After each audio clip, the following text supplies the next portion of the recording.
Hi ಎಲ್ಲರಿಗೂ ನಮಸ್ಕಾರ. ನಾನು ಡಾಕ್ಟರ್ ಅಮೃತ. ಇವತ್ತು ಸಿಟ್ಸ್ ಬಾತ್ ಬಗ್ಗೆ ಮಾತಾಡೋಣ.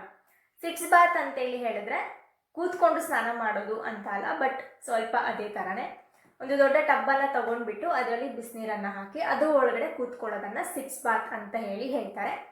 ಸಿಟ್ಸ್ ಬಾತನ್ನು ಯಾವುದೆಲ್ಲ ಕಂಡೀಷನ್ಸಲ್ಲಿ ತಗೋಬೇಕು ಅಂತೇಳಿ ಹೇಳಿದ್ರೆ, ಮೇಯ್ನ್ ಆಗಿ ಏನೋರೆಕ್ಟಲ್ ಡಿಸೀಸಸ್ ಇದ್ದಾಗ, ಪೈಲ್ಸ್ ಇದೆ, ಫಿಶರ್ ಇದೆ ಅಥವಾ ಫಿಸ್ಟುಲಾ ಇದೆ ಅಂತೇಳಿ ಹೇಳಿದ್ರೆ, ಅಥವಾ ಇನ್ಯಾವುದಾದ್ರೂ ಏನೋರೆಕ್ಟಲ್ ಡಿಸೀಸಸ್ ಇತ್ತು ಅಂತೇಳಿ ಹೇಳಿದ್ರೆ, ಗುದ ಭಾಗದಲ್ಲಿ ಏನಾದರೂ ಸಮಸ್ಯೆ ಇದೆ ಅಂತೇಳಿ ಹೇಳಿದಾಗ ಸಿಟ್ಸ್ ಬಾತ್ ತಗೊಳ್ಳೋದು ಮ್ಯಾಂಡೇಟರಿ ಆಗುತ್ತೆ.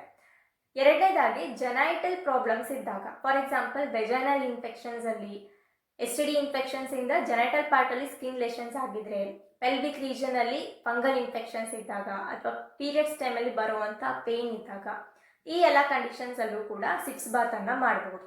ಆ್ಯಂಡ್ ಪ್ರೆಗ್ನೆನ್ಸಿ ಡೆಲಿವರಿ ಆಗಿರುವಂಥ ಮಹಿಳೆಯರು ಕೂಡ ಸಿಟ್ಸ್ ಬಾತ್ ಅನ್ನ ತಗೊಂಡ್ರೆ ಹೆಲ್ಪ್ ಆಗುತ್ತೆ. ಡೆಲಿವರಿ ಟೈಮಲ್ಲಿ ಯೋನಿ ಮಾರ್ಗದಲ್ಲಿ ಗಾಯಗಳಾಗಿರುತ್ತೆ, ಹಾಗೆ ಪೇನ್ ಇರುತ್ತೆ, ಅದನ್ನು ಮ್ಯಾನೇಜ್ ಮಾಡೋದಕ್ಕೆ ಸಿಟ್ಸ್ ಬಾತ್ ತುಂಬ ಹೆಲ್ಪ್ ಮಾಡುತ್ತೆ. ಸಿಟ್ಸ್ ಬಾತ್ ತಗೊಳ್ಳುವಂಥ ಸರಿಯಾದ ವಿಧಾನ ಯಾವುದು ಅಂದರೆ, ಟಬ್ಬಲ್ಲಿ ಕೂತಾಗ ನಿಮ್ಮ ಎರಡೂ ಕಾಲುಗಳು ಟಬ್ಬಿಂದ ಹೊರಗಡೆ ಇರಬೇಕು. ನಿಮ್ಮ ಪೆಲ್ವಿಕ್ ಪಾರ್ಟ್ ಮಾತ್ರ ನೀರು ಒಳಗಡೆ ಇರಬೇಕು ಅಥವಾ ಟಬ್ ಒಳಗಡೆ ಇರಬೇಕು. ನೀರಿನ ಲೆವೆಲ್ ನಿಮ್ಮ ಒಕ್ಕಳದವರೆಗೆ ಅಥವಾ ನಿಮ್ಮ ನ್ಯಾವೆಲ್ ರೀಜನ್ವರೆಗೂ ಇರಬೇಕು.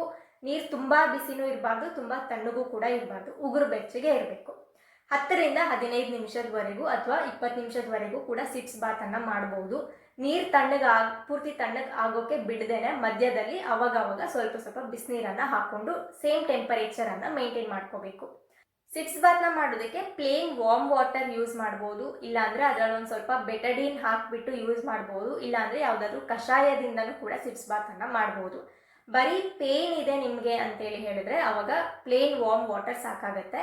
ಏನಾದರೂ ಇನ್ಫೆಕ್ಷನ್ಸ್ ಇದೆ ಅಂತೇಳಿ ಹೇಳಿದ್ರೆ, ಇಚ್ಚಿಂಗ್ ಇದೆ ಅಂತೇಳಿ ಹೇಳಿದ್ರೆ, ಅಂಥ ಟೈಮಲ್ಲಿ ಬೆಟಡೀನನ್ನು ಹಾಕಿಬಿಟ್ಟು ಯೂಸ್ ಮಾಡ್ಬೋದು, ಇಲ್ಲಾಂದರೆ ತ್ರಿಫಲ ಕಷಾಯನಲ್ಲಿ ಕೂಡ ಸಿಟ್ಸ್ ಬಾತನ್ನು ತಗೋಬೋದು. ಸೊ ಸಿಟ್ಸ್ ಬಾತ್ ತಗೊಳ್ಳೋರೆಲ್ಲರೂ ಮೇನ್ ಆಗಿ 2 ಪ್ರಿಕಾಷನ್ಸ್ಗಳನ್ನು ಫಾಲೋ ಮಾಡಬೇಕಾಗತ್ತೆ. ಒಂದು, ಸಿಟ್ಸ್ ಬಾತ್ ಟಬ್ಬನ್ನು ಕ್ಲೀನಾಗಿ ಮೇಂಟೈನ್ ಮಾಡ್ಕೋಬೇಕು. ಪ್ರತಿ ಸಲ ಸಿಟ್ಸ್ ಬಾತ್ ಆದಮೇಲೂ ಅದನ್ನು ನೀಟಾಗಿ ವಾಶ್ ಮಾಡಿಬಿಟ್ಟು ಡ್ರೈ ಮಾಡಬೇಕು.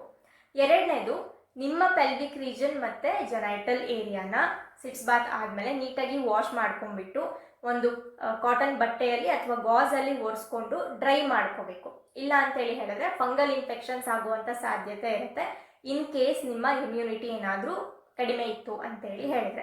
ಸೊ ಪ್ರತಿ ಸತಿ ಸಿಟ್ಸ್ ಬಾತ್ ಆದಮೇಲೆ ಏರಿಯಾನ ಡ್ರೈ ಆಗಿ ಇಟ್ಕೊಳ್ಳೋದು ತುಂಬ ತುಂಬ ಇಂಪಾರ್ಟೆಂಟ್ ಆಗುತ್ತೆ.